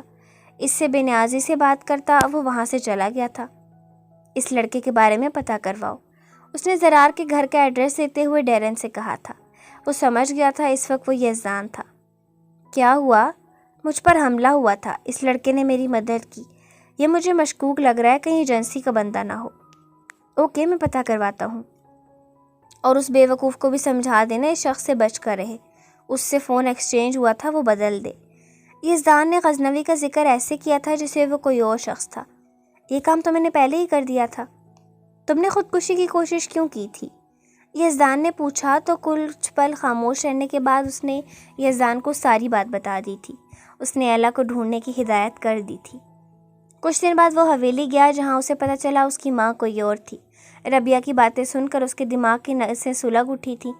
بہت مشکل سے خود پر قابو پا کر وہ کمرے میں آیا، لیکن پھر اس کی حالت خراب ہو گئی اور یزدان اس پر حاوی ہو گیا۔ اس کے دماغ میں وہ سوچیں محو ہو گئی تھیں جو اسے تنگ کر رہی تھیں، اور وہ پرسکون سا شاور لینے چلا گیا۔ اور ایک دن کے وقفے کے بعد جب پھر حویلی آیا تو اس نے دلاویز کے پاس سے گزرتے ہوئے اوپر کمرے میں آنے کا حکم دے دیا تھا۔ اس دفعہ وہ اس کے حکم عدولی نہیں کر سکتی تھی۔ اس رات اس سے بہت بڑی غلطی یہ ہوئی تھی کہ دلاویز کو بھیجے بغیر وہ سو گیا، اور جب وہ صبح اٹھا تو یزدان تھا اور اس کے سامنے وہی لڑکی تھی جسے وہ کب سے ڈھونڈ رہا تھا۔ وہ غزنوی کے کمرے میں تھی، اس بات پر وہ حیران ہوا تھا، پھر استہزائیہ مسکرایا تھا اور اس کی طرف بڑھا تھا۔ غزنوی کو اس کے قریب جانے میں رکاوٹیں تھیں، لیکن اسے نہیں تھی۔ اسے بیڈ پر لٹاتے ہوئے بہک گیا تھا، لیکن وہ ذرا دیر بھی اس کی قربت برداشت نہ کر پائی اور بے ہوش ہو گئی تھی۔ وہ پیچھے ہٹ گیا اور اس بزدل لڑکی کو گھورنے لگا تھا جیسے بے ہوش ہو کر اس نے بہت بڑا جرم ہو کیا ہو۔ تبھی اس کا فون بجا، ڈیرن کی کال تھی۔ ایک ضروری کام سے اسے ارجنٹ جانا تھا۔ وہ دلاویز پر بلینکٹ ڈال کر کمرے سے نکل گیا تھا، لیکن اب وہ یہ جان گیا تھا کہ دلاویز کہاں ہے، یہ اسے اطمینان تھا۔ غزنوی نے جب خود کو حویلی کے بجائے کوئٹہ والے بنگلے میں پایا تو وہ حیران ہوا تھا۔ کچھ ہی لمحوں میں اسے یاد آ گیا تھا کہ دلاویز اس کے سامنے موجود تھی جب وہ سویا تھا۔ اس کا دل بے اختیار دھڑکا تھا، کہیں اس نے دلاویز کے ساتھ کچھ برا نہ کر دیا ہو۔ اس کی ہمت نہیں ہو رہی تھی کہ اس کا حال جان سکے۔ اس نے اس بارے میں ڈیرن سے بھی بات کی تھی۔ ڈیرن نے اسے تسلی دی تھی اور وہ حویلی دلاویز کا حال جاننے گیا تو ربیہ نے اس سے شادی کی بات کی تھی۔ اسے عجیب سی بے چینی نے آن گھیرا۔ وہ بڑے کو منہ پر سیدھا انکار کرنے والا نہیں تھا، سو اس نے ٹال دیا، لیکن اس نے کرنا تو وہی تھا جو اس نے چاہنا تھا۔ وہ رات اس نے حویلی میں ہی گزاری تھی، اور صبح جب کمرے سے نکل رہا تھا اس وقت وہ یزدان تھا۔ رونا نے اسے روک کر باتیں سنائی تھی اور دلاویز کا ذکر کیا تھا۔ وہ دلاویز کو جانا کے نام سے جانتا تھا، اس لیے اس نے پوچھا تھا کہ دلاویز کون ہے۔ رونا نے پھر اسے طنزیہ لہجے میں بتا دیا تھا کہ جس لڑکی کو اس نے خریدا ہے وہ دلاویز ہے۔ اسے ایک پل ہی لگا تھا سمجھنے میں کہ جانا کو غزنوی نے خریدا تھا۔ اسے غزنوی پر سخت غصہ آیا تھا۔ جانا تو اس کی محبت تھی، غزنوی نے اس کی قیمت لگانے کی ہمت کیسے کی تھی؟ اور وہ لیو، وہ اسے کہتا رہا اسے اس لڑکی کے بارے میں معلوم نہیں۔ یہ تو ہو ہی نہیں سکتا تھا کہ لیو نے اس کام میں غزنوی کی مدد نہ کی ہو۔ اسے یہ بھی سمجھ آ گئی تھی کہ جانا کو اس سے دور رکھنے میں لیو کی بھی مدد شامل تھی۔ وہ غصے سے بھرا ڈیرن کے پاس پہنچا اور اسے مارنا شروع کر دیا۔ ڈیرن نے بھی جم کر مقابلہ کیا کیونکہ اگر وہ اس کے تابڑتوڑ حملوں کو نہ روکتا تو اس کو اوپر کا ٹکٹ لگ جانا تھا۔ اس نے لڑائی کے دوران ہی اسے بتانے کی کوشش کی تھی کہ غزنوی نے اسے خریدا نہیں بلکہ اس سے شادی کی ہے۔ اس بات پر وہ ساکت ہو گیا تھا۔ ڈیرن نے اسے پوری بات بتائی کہ دلاویز کی ماں اسے ایک سے زیادہ امیروں کے سامنے بیچنا چاہتی تھی، لیکن غزنوی نے 30 کروڑ دے کر اسے محفوظ کر لیا تھا۔ یزدان کتنی ہی دیر چپ رہا، پھر اس نے مان لیا وہ غزنوی ہی ہے اور دلاویز اس کی تھی۔ پہلے بھی وہ یہ دل ہی دل میں مانا ہوا تھا، لیکن اکڑ کی وجہ سے منہ سے نہیں کہتا تھا، لیکن تب اس نے ڈیرن سے کہہ دیا تھا کہ وہ یہ قبول کرتا ہے کہ وہی غزنوی ہے، اور یہ بھی بتایا کہ دلاویز کو اس سے کوئی نقصان نہیں پہنچے گا، بلکہ دلاویز تو اس کا جنون تھی، وہ اسے خراش بھی نہیں آنے دے سکتا تھا۔ ڈیرن نے اس سے پوچھا تھا کہ وہ دلاویز سے کب ملا اور اسے کیسے محبت ہوئی، تو اس نے کچھ نہ بتایا تھا۔ ڈیرن نے یہ بات غزنوی کو نہیں بتائی تھی کہ یزدان دلاویز سے محبت کرتا ہے، کیونکہ یزدان ایگریسو اور جنونی تھا، وہ کسی سے کیسے محبت کر سکتا تھا۔ اگر وہ یہ بات غزنوی کو بتاتا تو پھر غزنوی سمجھ جاتا اس کا دوسرا روپ اتنا خطرناک نہیں جتنا بتایا گیا ہے، اور یہ بات وارث کے خلاف جاتی تھی۔ ڈیرن خوف کے باعث اسے یہ نہیں بتا سکتا تھا۔ چنانچہ جب وہ دوبارہ حویلی گیا تو اس نے دلاویز کو اپنے قریب آنے سے منع کر دیا، اور جب وہ پھر حویلی گیا تب یزدان تھا، اور اس وقت دلاویز پر ربیہ ظلم کے پہاڑ توڑ رہی تھی۔ یزدان یہ کیسے برداشت کر سکتا تھا؟ وہ جنونی پن جس پر وہ گزرتے وقت کے ساتھ کنٹرول حاصل کر چکا تھا پھر اود کر آیا اور اس نے سلطانہ کو مارنے کی کوشش کی، لیکن رونا کے دلاویز کی طرف دھیان دلانے پر اسے ربیہ کو چھوڑنا پڑا۔ وہ دلاویز کو لے کر حویلی سے چلا گیا اور علی کی مدد سے، جس کے بارے میں نہ غزنوی جانتا تھا، ڈیرن نے ایک فلیٹ حاصل کر لیا۔ وہاں وہ دلاویز کے ساتھ جب تک رہا جاگتا رہا، کیونکہ وہ جانتا تھا اگر وہ سو گیا تو غزنوی بن جائے گا، اور اسے غزنوی پر بھی سخت غصہ تھا۔ اس کے ہوتے ہوئے بھی دلاویز کے ساتھ برا ہوا تھا۔ جب دلاویز نے خوف سے چیختے ہوئے اسے خود سے دور جانے کا کہا تو وہ مان گیا تھا، کیونکہ وہ غزنوی نہیں تھا اور وہ دلاویز سے محبت کرتا تھا۔ اس کی بات کیسے نہ مانتا؟ کوئٹہ والے فلیٹ پر واپس آنے کے بعد ڈیرن نے اسے بتایا تھا کہ بہت سے کام پینڈنگ پر پڑے ہیں، لیکن تب وہ آرام کرنا چاہتا تھا۔ رات پھر سونے کے بعد جب وہ اٹھا تو وہ غزنوی تھا۔ اسے نہیں پتا تھا یزدان کے روپ میں وہ کیا کیا کر چکا ہے۔ وہ حویلی دلاویز کے لے گیا تھا، لیکن ربا نے اسے بتایا وہ اسے لے گیا ہے۔ اس نے ڈیرن کو فون کر کے اسے بتایا کہ یزدان اسے لے گیا۔ تب ڈیرن نے اسے تسلی دی تھی کہ وہ فکر مت کرے، ڈیرن اسے نقصان نہیں پہنچائے گا۔ غزنوی نے اس پر یقین نہیں کیا تھا اور دلاویز کو ڈھونڈنے کی کوششیں شروع کر دی، لیکن اس سے پہلے دلاویز زرار کے ہاتھ لگ گئی۔ وارث کو جب معلوم ہوا غزنوی نے دلاویز کے لیے اپنی ماں کو مارنے کی کوشش کی اور وہ لڑکی وہیں حویلی میں ہے، لیکن غزنوی نے اسے دھوکہ دیا تو اسے سخت غصہ آیا۔ اس نے ڈیرن کو بلوا کر اس معاملے میں تفتیش کی تو اس نے غزنوی کو بچا کر سارا کیا دھرا یزدان پر ڈال دیا اور وارث کو یہ بھی بتایا کہ یزدان اس لڑکی کے لیے پاگل ہے۔ وارث غزنوی کے سامنے تو پھر کچھ اکڑ جاتا تھا، لیکن یزدان کو نہیں چھوڑتا تھا، کیونکہ پہلے ہی بمشکل اس کے قابو میں تھا اور اس کی توقع کے مطابق نتائج دکھا رہا تھا۔ غزنوی جب زرار کے پاس اپنی ماں کے بارے میں معلوم کرنے گیا تو زرار نے اسے ٹروتھ سیرم پلا کر کچھ اگلوانے کی کوشش کی۔ اگر وہ یزدان ہوتا تو شاید بتا بھی دیتا کہ وہ حقیقت میں کیا کرتا ہے، لیکن غزنوی جو کرتا تھا اس نے وہی بتایا، اور جب اسے ہوش آیا تو وہ یزدان تھا۔ یزدان کو ماضی کے کچھ مناظر یاد تھے۔ جب زرار نے اسے بھائی کہہ کر پکارا تھا تو اسے ایک ایسا ہی منظر یاد آیا اور وہ آواز سے جان گیا زرار اس کا بھائی ہے، لیکن وہ زرار کے پاس مزید نہیں رکا تھا۔ اسے اپنے بھائی کو خود سے دور ہی رکھنا تھا۔ وہ جس دلدل میں تھا زرار کو نہیں دھکیلنا چاہتا تھا۔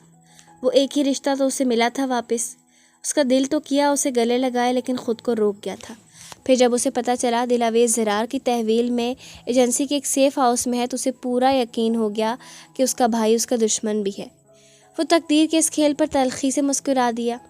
اس نے سیف ہاؤس پر حملہ کیا، لیکن زرار کی وجہ سے زوہان دلاویز کو وہاں سے لے جانے میں کامیاب ہو گیا اور اسے زرار پر سخت غصہ آیا، جس کا اظہار اس نے زرار کی دھلائی کر کے لیا تھا۔ زرار ڈھیٹوں کی طرح مار کھا کر بھی مسکرا دیا اور اسے کہا وہ غلط راستوں سے پلٹ آئے، لیکن وہ نہیں جانتا تھا اس کا بھائی کتنا آگے جا چکا تھا۔ اگر وہ جان جاتا تو اپنے ہاتھ سے اسے قتل کر دیتا۔ وہ اس وقت غزنوی تھا جب اسے دلاویز کی طرف سے خلا کا نوٹس ملا تھا، جو اس نے پھاڑ کر گاڑی کے ڈیش بورڈ میں ہی رکھ دیا تھا۔ زرار سے اس کی پھر ملاقات فیصل عظیم کے گھر ہوئی تھی۔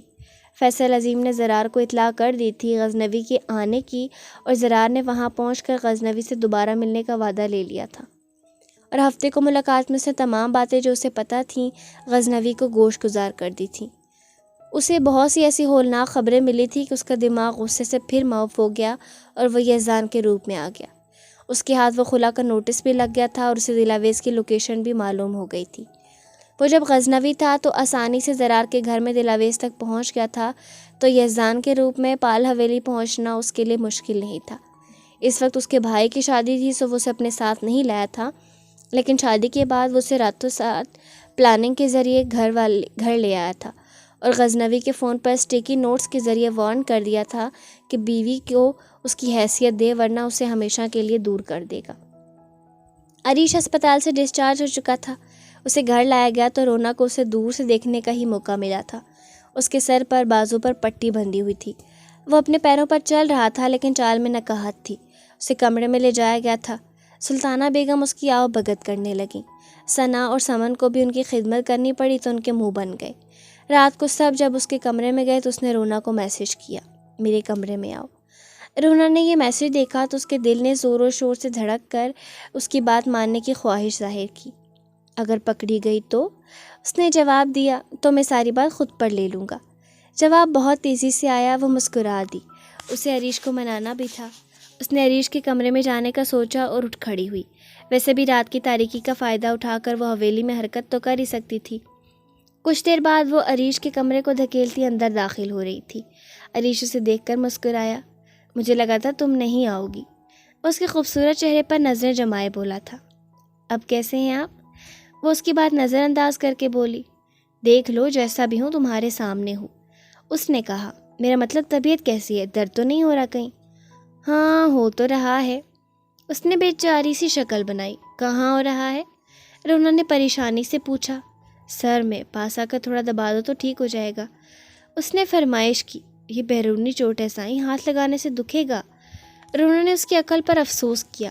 ہاں وہ تو دائیں طرف ہے، بائیں طرف اندرونی درد ہو رہا ہے۔ اس نے مسکراہٹ دبائی۔ رونا نے کچھ پل الجھ کر اسے دیکھا، پھر اس کے قریب آ کر بیڈ کے کنارے بیٹھ گئی اور ہاتھ بڑھا کر سر کے بائیں حصے کو دیکھنے لگی۔ عریش اسے مبہوت سا دیکھنے لگا اور یہ احساس ہوا تو وہ جذبز ہونے لگی۔ مجھے آپ سے ایک بات کہنی تھی۔ اس نے اپنے مطلب کی بات شروع کی۔ کیا؟ سوری، وہ نظر جھکاتی بولی۔ کس لیے؟ اس نے پوچھا لیکن وہ کچھ نہ بولی تو وہ مسکرا دیا۔ تو مطلب تم غلط تھی؟ آپ بھی غلط ہیں، اس نے جتایا۔ وہ گہری سانس بھر کر رہ گیا اور اس کی کلائی تھام کے اپنی طرف کھینچا۔ وہ بے ساختہ اس کے سینے پر جھک گئی۔ ان دونوں کے چہروں میں بہت کم فاصلہ رہ گیا تھا۔ رونا نے حیرت سے اسے دیکھا۔ سائیں آپ کا بازو؟ وہ پریشان سی پیچھے ہٹنے کی کوشش کرتی بولی، لیکن عریش دوسرا بازو اس کے گرد حمائل کر چکا تھا اور جس ہاتھ سے اس نے رونا کو کھینچا تھا اس پر پٹی بندھی تھی۔ بھاڑ میں گیا بازو۔ مجھے یہ بتاؤ، اگر کسی کی تم جیسی خوبصورت بیوی ہو تو وہ کیسے اس سے دور رہ سکتا ہے؟ وہ بالکل بھی سیریس نہیں تھا۔ رونا کے گال سرخ ہوئے۔ یہ آپ میری توہین کر رہے ہیں؟ اور وہ کیسے ملکہ عالیہ؟ آپ کے نزدیک صرف خوبصورتی کی اہمیت ہے؟ آپ عورت کو سمجھتے کیا ہیں؟ کل کسی اور سے دل لگایا اور آج کسی اور سے۔ وہ پیچھے ہٹتے ہوئے بولی، میں نے تو ابھی تک تم سے دل نہیں لگایا۔ عریش نے ابھی اپنی محبت کا اظہار کرنا مناسب نہ سمجھا۔ تو پھر یہ سب کیا ہے؟ رونا، یہ ضروری نہیں جس سے محبت ہو اسی سے شادی ہو، اور یہ بھی ضرورت نہیں کہ محبت کر کے ہی شادی کی جائے۔ جو محبت شادی کی بعد ہوتی ہے وہ بہت مضبوط ہوتی ہے، اور ازدواجی تعلق کو نبھانے کے لیے محبت سے زیادہ احساس کی ضرورت ہوتی ہے۔ کئی ایسے لوگ ہیں جنہیں اپنے لائف پارٹنر سے محبت نہیں ہوتی اور وہ زندگی گزار دیتے ہیں۔ یہ دنیا ہے رونا، یہاں کچھ بھی پرفیکٹ نہیں، کسی نہ کسی کی کوئی نہ کوئی حسرت رہ ہی جاتی ہے۔ اس کا یہ مطلب نہیں کہ انسان اس حسرت کے پیچھے اپنی زندگی برباد کر لے۔ انسان کو حالات کے ساتھ سمجھوتا کرنا آنا چاہیے۔ عریش نے نرمی سے اسے سمجھایا۔ یہ باتیں حقیقت سے قریب تھیں اور اس کے دل کو بھی لگیں۔ لیکن آپ پہلے ہی کسی اور سے محبت کرتے ہیں، اور میں اپنے دل کو کیسے راضی کروں اس شخص کے لیے جس کے دل میں میرے لیے جگہ ہی نہ ہو؟ کس نے کہا جگہ نہیں ہے؟ اور کہو تو چھوڑ دوں اپنی محبت کو؟ کیا؟ یہ آپ کیا کہہ رہے ہیں؟ رونا شدید حیرت سے بولی۔ مطلب یہی کہ میرے لیے بیوی کی اہمیت زیادہ ہے کسی غیر محرم سے۔ میں اپنی وجہ سے کسی کا حق نہیں چھین سکتی سائیں، آپ ایسا بالکل نہیں کریں گے۔ وہ عورت کے حق میں بولنے والی لڑکی تھی، یہ کیسے برداشت کرتی؟ تو کیا تم یوں ہی زندگی گزارو گی؟ کیونکہ طلاق تو میں تمہیں دوں گا نہیں۔ میری قسمت میں یہی لکھا تھا۔ خیر چھوڑیں اس بات کو، آپ بس مجھے معاف کریں پھر میں جاؤں۔ وہ منہ بنا گئی۔ بہت ہی خود غرض، میں بھی آسانی سے معافی نہیں دوں گا۔ عریش نے اسے پھر اپنی طرف کھینچا اور ماتھے پر بوسہ دیا۔ وہ کچھ پل کے لیے سن رہ گئی تھی۔ اس کی لرزتی پلکوں سے عریش نے آنکھوں میں دیکھا تو وہ مسکرایا۔ آپ کی چوٹ پر درد کیوں نہیں ہو رہا؟ وہ پرسوچ انداز میں بولی۔ کیونکہ میں اسٹون مین ہوں، وہ فخریہ بولا۔ نہیں، بلکہ آپ کو چوٹ آئی ہی نہیں، وہ پر یقین لہجے میں کہتی پیچھے کھسک کر بیٹھی۔ ہائے یار، تم واقعی عقل مند ہو، اب تم سے کیا چھپانا؟ وہ کہتا اٹھ بیٹھا اور بازو سے پٹی اتارنے لگا۔ رونا اسے ہونکوں کی طرح گھور رہی تھی۔ تو میں خواہ مخواہ آپ کے لیے پریشان ہوتی رہی، اور آپ نے ایسا کیا ہی کیوں؟ وہ بھڑک کر بولی۔ ہاں بتا دیا نا تم بے عقل ہو۔ کچھ دیر تو مجھے یہ خوش فہمی رہنے دیتی کہ میری بیوی عقل مند ہے۔ رکو میں سب بتاتا ہوں۔ عریش نے پٹی ایک طرف پھینکتے کہا۔ تم نے کہا تو غزنوی بھائی سے بات کروں، تو میں نے ان سے بات کی۔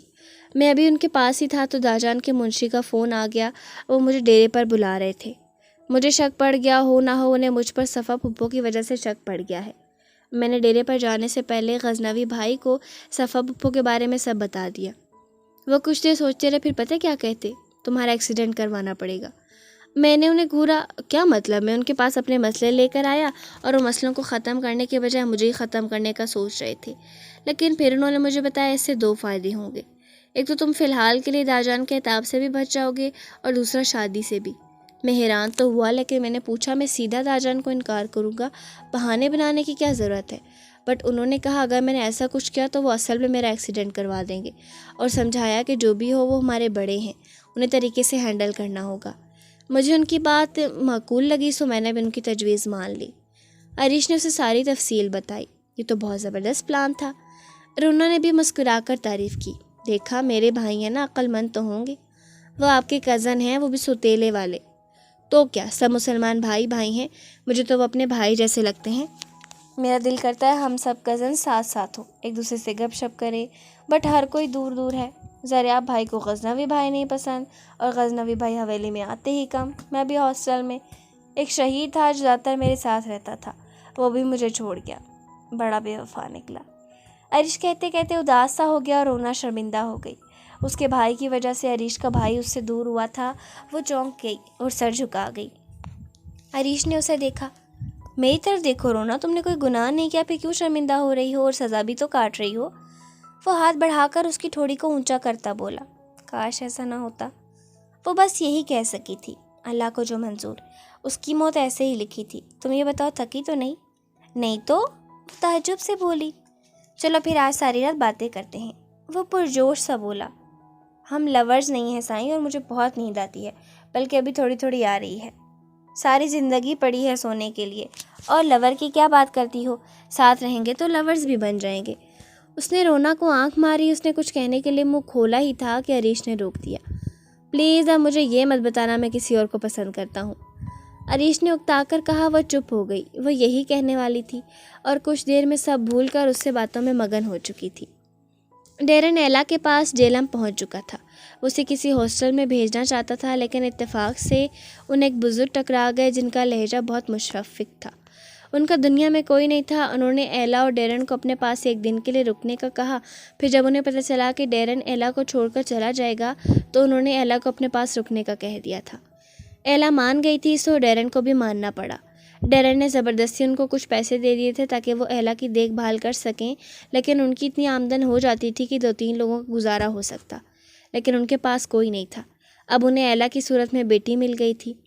ڈیرن اسے ان کے پاس چھوڑ کر پھر غزنوی کے لیے واپس آ گیا تھا، لیکن یونیورسٹی پر حملے کے بعد غزنوی نے اسے پیغام دے دیا تھا کہ وہ روپوش ہو جائے، اور روپوش ہونے کے لیے جیلم میں اس بزرگ کا گھر بہترین جگہ تھی۔ ڈیرن کو پیسوں کی کمی نہیں تھی اور وہ ان پر بوجھ بنتا، سو وہ جیلم میں ان کے گھر آ گیا۔ اسے ایلا کو دیکھ کر حیرت ہوئی۔ وہ سر پر سکارف لیے ہوئے تھی، اور اس نے ڈیرن کو سلام کر کے مزید حیران کر دیا تھا۔ تو تم مسلمان ہو گئی ہو؟ ہاں بھائی، مجھے امید ہے آپ اعتراض نہیں کریں گے۔ نہیں، یہ تمہاری زندگی ہے، تمہیں جو ٹھیک لگے تم کرو، ڈیرن نے کندھے اچکا کر کہا۔ مجھے اسلام آپ کے لیے بھی ٹھیک لگا ہے بھائی، یقین کریں ایسا لگتا ہے جیسے سب کچھ مل گیا، جیسے مجھے نئی زندگی مل گئی ہو۔ میں اس قابل نہیں ہوں۔ ڈیرن کی آنکھوں کے سامنے اس کے تمام جرم آئے تھے۔ انسان کو جب خدا کے قریب ہونے کا موقع ملتا ہے تو شیطان اسے اس کے گناہ یاد کرواتا ہے اور بتاتا ہے وہ خدا سے قریب ہو ہی نہیں سکتا اور اسے اپنی کوئی نیکی یاد نہیں آتی۔ یونیورسٹی میں جیسے اس نے ظالموں کا ساتھی ہوتے بھی ان کو ختم کیا، چاہے ایک لڑکی کے لیے ہی، لیکن وہ جانتا ہی نہیں تھا اس نے کتنے معصوموں کی زندگی بچا لی تھی۔ جو ایک ناحق قتل کرے وہ ساری انسانیت کا قتل کرتا ہے، اور جو ایک انسان کو بچائے وہ پوری انسانیت کو بچاتا ہے۔ اس کا یہ اچھا کام خدا کو پسند آ گیا تھا اور خدا نے اسے ہدایت دینے کا فیصلہ کر لیا تھا۔ پھر وہ جس بات کا فیصلہ کر لے تو کون ہے جو اسے روک لے؟ ایسا مت کہیں، آپ نے حالات کی وجہ سے کچھ برا کیا بھی ہوگا، لیکن مجھے آپ میں اچھائی نظر آتی ہے۔ پتہ ہے میں بھی یہ سمجھتی تھی کہ میں ناپاک ہوں، مسلمان بننے کے قابل نہیں، لیکن بابا نے مجھے بتایا کہ میں مسلمان ہونے کے قابل ہوں۔ اللہ بندے سے 70 ماؤں سے بھی زیادہ پیار کرتا ہے۔ اگر انسان توبہ کر کے تو وہ معاف کر دیتا ہے، اور اگر آپ مسلمان ہو جائیں تو پچھلی زندگی کے ہر گناہ کو معاف کر دیا جائے گا۔ ایلا نے اسے نرمی سے سمجھایا۔ وہ خاموشی سے سنتا، لب چباتا رہا۔ وہ اپنے مذہب کے زیادہ قریب نہیں تھا، نہ اسے اسلام کے بارے میں زیادہ پتہ تھا۔ اسے اسلام کو جاننے کے لیے بھی ابھی کچھ وقت چاہیے تھا۔ ابھی کوئی فیصلہ کریں پہلے اچھی طرح سوچ لیں۔ ایلا نے کہا، میں اسلام کو جاننا چاہتا ہوں۔ اس نے کہا تو ایلا مسکرائی، میں آپ کو بتاؤں گی، اور بابا کو اسلام کے بارے میں بہت زیادہ علم ہے، آپ ان سے بھی مدد لے سکتے ہیں۔ ایلا خوش ہو کر بولی تھی۔ وہ سر ہلا گیا۔ اور میرا نام اب نورالعین ہے، اس نے اطلاع دی۔ نورالعین اچھا نام ہے۔ ڈیرن نے بمشکل یہ نام دہرایا تھا۔ غزنوی اس کمرے میں نہیں گیا تھا جہاں دلاویز تھی، حالانکہ اس کا دل اسے دیکھنے کو چاہ رہا تھا، لیکن وہ دوسرے کمرے میں آ گیا۔ اسے کچھ سمجھ نہیں آ رہی تھی کیا کرے۔ اس نے سگریٹ سلگھا دی اور اس کے کش لینے لگا۔ دلاویز کا سراپا اس کے تصور میں ابھر آیا۔ وہ اس تصور میں کھو گیا اور سر پیچھے صوفے پر گرا کر آنکھیں بند کر لیں۔ بلیک شلوار کلتے میں ملبوس وہ بہت جاذب نظر اور باروب لگ رہا تھا۔ کتنے ہی پل وہ ایسے رہا، پھر گہری سانس لیتا اٹھ کھڑا ہوا اور شاور لینے چلا گیا۔ کچھ دیر بعد وہ کمرے میں آیا تو رات کے 11 بج چکے تھے۔ وہ کمرے سے نکلا اور دلاویز کے کمرے کی طرف بڑھا۔ کمرے کے سامنے پہنچ کر اس نے دروازہ کھولا۔ سامنے ہی بیڈ پر وہ سوئی نظر آئی۔ کچھ پل وہ اسے دیکھتا رہا، پھر دروازہ بند کر کے واپس آ گیا تھا۔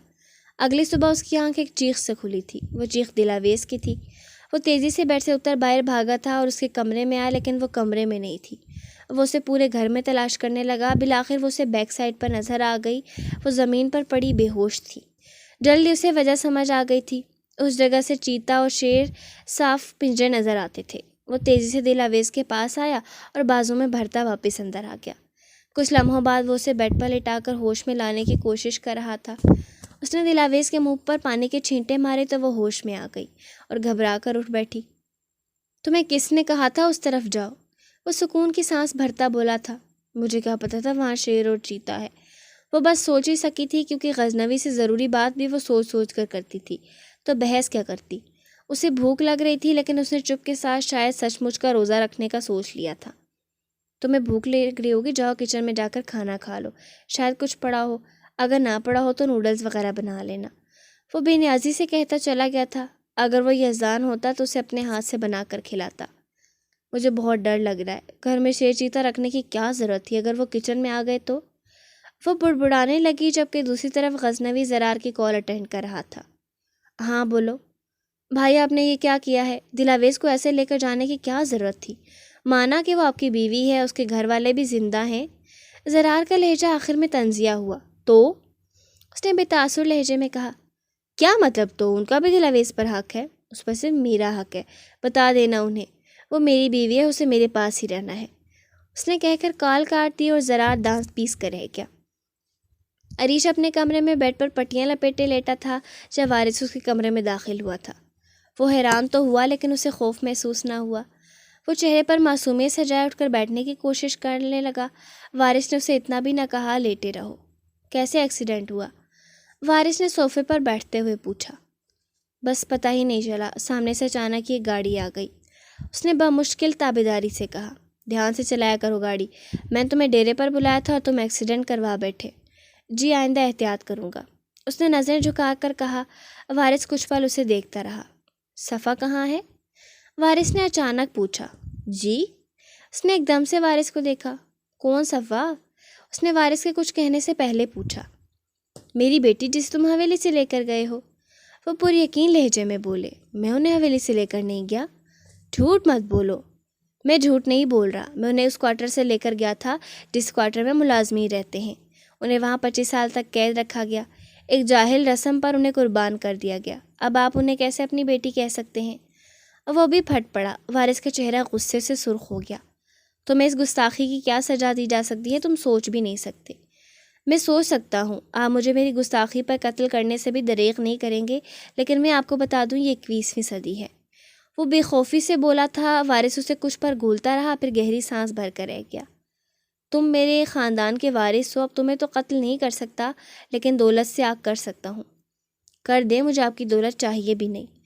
تم سے بغاوت کی بو آ رہی ہے، لیکن میں تمہیں اس بار معاف کرتا ہوں۔ صفا کو تو میں کہیں نہ کہیں سے ڈھونڈ لوں گا، لیکن یہ شادی سے انکار کس خوشی میں کر رہے ہو تم؟ دشمن کی بیٹی پر دل تو نہیں آ گیا؟ وارث کی بات پر اس نے پہلی دفعہ اس سے نظریں چرائیں۔ ایسی بات نہیں ہے، میں ربا کو اپنی بہن سمجھتا ہوں۔ شادی ہوگی تو بیوی سمجھ لو گے، تمہاری شادی اسی کے ساتھ ہوگی۔ وارث کہہ کر اٹھ کھڑا ہوا۔ لیکن میں زخمی ہوں، وہ احتجاجاً بولا۔ تمہاری 2 دن بعد شادی ہوگی ربا سے، تب تک اس قابل ہو جاؤ گے کہ شیروانی پہن سکو۔ وارث طنز کرتا چلا گیا۔ عریش نے لیٹ کر گہری سانس بھری۔ رویہ یہ سن کر پھر سے خوش فہمی میں مطلع ہو چکی تھی کہ اس کی شادی غزنوی سے ہوگی، کیونکہ داجان نے یہ اعلان سب کے سامنے کر دیا تھا اور غزنوی کو بھی حویلی بلا دیا تھا۔ شادی میں 3 دن ہی باقی رہ گئے تھے۔ رویہ کو ایک اس بات سے بھی امید تھی کہ غزنوی داجان کی بات سے انکار نہیں کرتا، اور دلاویز کے لیے اس نے جب ربیہ بیگم پر حملہ کیا تھا تو تب وہ اپنے حواسوں میں نہیں تھا۔ وہ بہت خوشی سے غزنوی کے آنے کا انتظار کر رہی تھی، جبکہ ربا پریشان تھی۔ اسے عریش نے خود بھی تسلی دی تھی کہ اس کی مرضی کے خلاف کچھ نہیں ہوگا، لیکن وہ جانتی تھی داجان کے روب کے سامنے کسی کی نہیں چلتی۔ اسے رویہ پر حیرت بھی ہو رہی تھی۔ وہ جانتی تھی کہ غزنوی دلاویز کو پسند کرتا ہے، پھر اسے پانے کے لیے ایسے کیوں تڑپ رہی تھی؟ کیا محبت نے اسے خودغرض بنا دیا تھا؟ اسے برا بھی لگ رہا تھا، لیکن بہرحال وہ اس کی بہن تھی، وہ کچھ برا کہہ کر اس کا موڈ خراب نہیں کر سکتی تھی۔ اس وقت شام ہو چکی تھی جب غزنوی کی گاڑی حویلی میں داخل ہوئی۔ داجان کو اطلاع ملی تو وہ زنان خانے کی طرف آ گئے تاکہ وہیں غزنوی سے 2 ٹوک بات کر سکے۔ کچھ لمحوں بعد غزنوی لاؤنج میں داخل ہوا تو اس کے ساتھ دلاویز بھی تھی۔ لاؤنج میں موجود تمام نفوس حیران رہ گئے تھے، وہاں تقریباً سب بڑے بیٹھے تھے۔ وارث نے چپتی نگاہوں سے دلاویز کو دیکھا تھا، وہ اندر تک سہم گئی اور غزنوی کے پیچھے ہو گئی تھی۔ اسے کیوں لے آئے ہو پھر؟ ربیہ بیگم نے بمشکل اپنی نفرت دباتے ہوئے پوچھا تھا۔ اس کی وجہ سے یزدان نے اسے مارنے کی کوشش کی تھی، وہ کیسے اس لڑکی کو معاف کر سکتی تھی؟ یہ میری بیوی ہے تو اپنے ساتھ ہی رکھوں گا نا۔ غزنوی نے سکون سے جواب دیا اور دلاویز کو اندرونی حصے میں جانے کا اشارہ کیا۔ اس نے دلاویز کو پہلے ہی سمجھا دیا تھا کہ اس کے اشارہ کرنے پر اپنی ہمدرد رونا کے پاس چلی جائے اور اس کے ساتھ دوسری منزل پر اس کے کمرے میں پہنچ جائے۔ دلاویز خدا کا نام لیتی، خوفناک چہروں سے نظریں چراتی تیزی سے لاؤنج سے نکل گئی تھی۔ سامنے ہی رویہ اور رونا دونوں موجود تھی۔ رونا حیرت سے اسے گور رہی تھی، جبکہ رویہ صدمے سے۔ وہ دونوں غزنوی کی بات سن چکی تھی۔ گھنی مسنی، تو تم سردار غزنوی کی بیوی تھی؟ رونا اس کے قریب پہنچ کر آہستہ آواز میں غرائی۔ دلاویز نے گھبرا کر رویہ کو دیکھا جو عجیب سی نظروں سے اسے دیکھ رہی تھی۔ جواب دو مجھے، میں تمہارے لیے خوار ہوتی رہی اور سردار غزنوی کو بھی باتیں سنا دی کہ وہ کون ہوتا ہے تم پر حق جتانے والا۔ مجھے کیا پتا تھا وہ تمہارا شوہر تھا۔ رونا کا بس نہیں چل رہا تھا کیسے اس پر غصہ نکالے۔ وہ سر جھکا گئی اور کچھ نہ بولی۔ اب کچھ پھوٹو گی بھی منہ سے یا نہیں؟ کب نکاح ہوا تھا تم دونوں کا؟ جب سردار غزنوی نے مجھے خریدا تھا، میری درخواست پر انہوں نے مجھ سے نکاح کیا۔ میں اپنا غرور کھونا نہیں چاہتی تھی۔ دلاویز نے مجرموں کی طرح بتایا، اور رویہ کو وہ پل یاد آ رہے تھے جب وہ دلاویز کو بتا رہی تھی کہ سردار اس جیسی لڑکیوں کو صرف استعمال کرتے ہیں، بیوی کا مقام نہیں دیتے۔ تو تم مجھے بھی یہ بتا سکتی تھی کہ تم سردار کی بیوی ہو۔ رونا کو اسی کا غم کھائے جا رہا تھا کہ اس نے یہ بات پہلے کیوں نہ بتائی۔ بات جو بھی ہو، میری حیثیت ان کے لیے ویسی ہی ہے۔ وہ تلخی سے بولی۔ شٹ اپ، بے وقوفی کی باتیں مت کرو، چلو میرے ساتھ۔ رونا اسے گھسیٹتی اپنے ساتھ لے کر جانے لگی۔ مجھے اوپر جانا ہے، دلاویز نے گڑبڑا کر کہا۔ اوہو، وہ کیوں؟ رونا نے اسے شرارتی نگاہوں سے دیکھا۔ سائیں کا حکم ہے، اس نے معصومیت سے بتایا۔ اف، تمہارے قربان ہونے کو جی چاہتا ہے۔ رونا نے اس کے گال کھینچ کی۔ دلاویز جھینپ گئی۔ او یاد آیا، چچا نے بتایا تھا کہ تم ان کی بیٹی ہو، میں تو اس اتفاق پر حیران رہ گئی تھی۔ اوپر جاتے ہوئے رونا نے بتایا، تمہاری بابا سے بات ہوتی ہے نا؟ پلیز میری ان سے بات کروا دو، وہ بہت پریشان ہو رہے ہوں گے۔ کیوں، کیا ہوا؟ سایہ مجھے زبردستی وہاں سے لائے ہیں، اس نے اداسی سے بتایا۔ اوہ، یہ سردار صرف اپنی کرنے والا ہے، رونا نے ناک چڑھا کر کہا۔ فکر مت کرو، میں تمہاری بات کروا دوں گی ان سے، لیکن ایک بات کہوں تمہارے فائدے کی ہے، کوئی لڑکی ساری زندگی ماں باپ کے ساتھ نہیں رہ سکتی۔ سردار غزنوی تمہارے شوہر ہیں، تمہیں ان کے ساتھ ہی رہنا چاہیے۔ البتہ تم طریقے سے انہیں ہینڈل کر کے اپنے والدین سے بھی رابطہ رکھ سکتی ہو، لیکن تم تو ہو ہی صدا کی بے وقوف، تمہیں بس سردار غزنوی سے ڈر ہی لگتا رہتا ہے۔ تم کہتی ہو وہ تمہیں مارنا چاہتے ہیں، لیکن تمہاری وجہ سے انہوں نے اپنی ماں کو مارنے کی کوشش کی تھی۔ رونا نے اسے بتایا تو وہ حیرت سے رک گئی۔ کیا؟ ہاں، بی بی جان نے تمہیں جس بے دردی سے مارا تھا، اس سے زیادہ بے دردی سے سردار نے ان پر حملہ کیا تھا۔ میں نے تمہارے لیے ان کی آنکھوں میں جنون دیکھا ہے۔ وہ تھوڑے عجیب اور مغرور ہیں، لیکن صرف تمہارے ہیں۔ سوچو تو صحیح، انہیں کھو دینا بے وقوفی نہیں ہوگی؟ رونا نے کہا، لیکن وہ چاہنے کے باوجود کچھ نہ کہہ سکی۔ رونا نہیں جانتی تھی وہ کتنا عجیب تھا اور دلاویز سے اس کو کتنا ڈر لگتا تھا۔ اگر رونا اس کی جگہ ہوتی تو وہ بھی غزنوی سے ڈرتی، کیونکہ اس کی شخصیت ہی کچھ کہتی تھی۔ دلاویز کے خیال میں تو اس کی قسمت پھوٹی تھی جو وہ غزنوی کے سامنے آ گئی تھی اور غزنوی نے اسے اپنے شکنجے میں جکڑ لیا تھا۔ اس کے لیے غزنوی سے زیادہ ماں باپ کا ساتھ زیادہ اچھا تھا۔ ماں باپ کے پاس وہ کھل کر جی سکتی تھی، ہنس سکتی تھی، بول سکتی تھی، لیکن غزنوی کے سامنے وہ سانس بھی آہستہ سے لیتی تھی۔ اسے یہ خوف والی فضا نہیں چاہیے تھی، لیکن ڈر کے مارے وہ غزنوی کی حکم عدلوی اور احتجاج بھی نہیں کر سکتی تھی۔